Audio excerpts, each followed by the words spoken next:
I am Johann Gutenberg. I will tell you a little bit about my life. To start, nobody knows when I was born, but most think it was around 1400. It is certain, however, that I was born in Mainz, Germany. It is right here.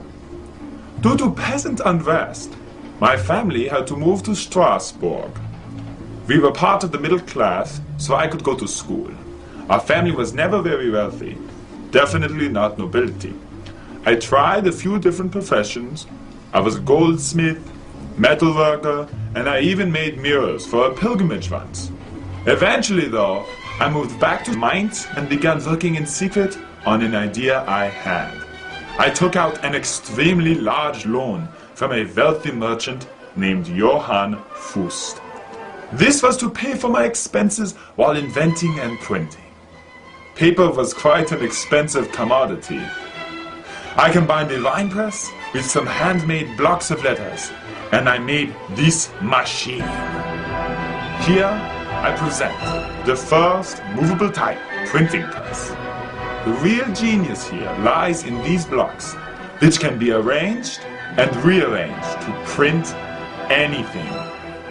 The first thing I printed was, of course, a Bible.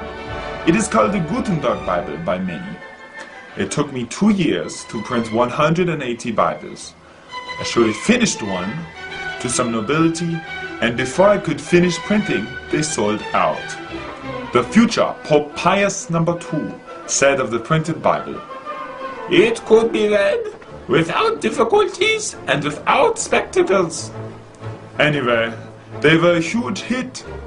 Now you must realize that before this time, it took a monk or scribe about 3 years to copy just one Bible by hand. This caused books to be very expensive. Many towns or villages might only have one Bible. My printing press allowed many identical copies of publications to be produced quickly. Printing presses sprouted up everywhere. Well, not exactly like that, but they were soon everywhere, printing everything.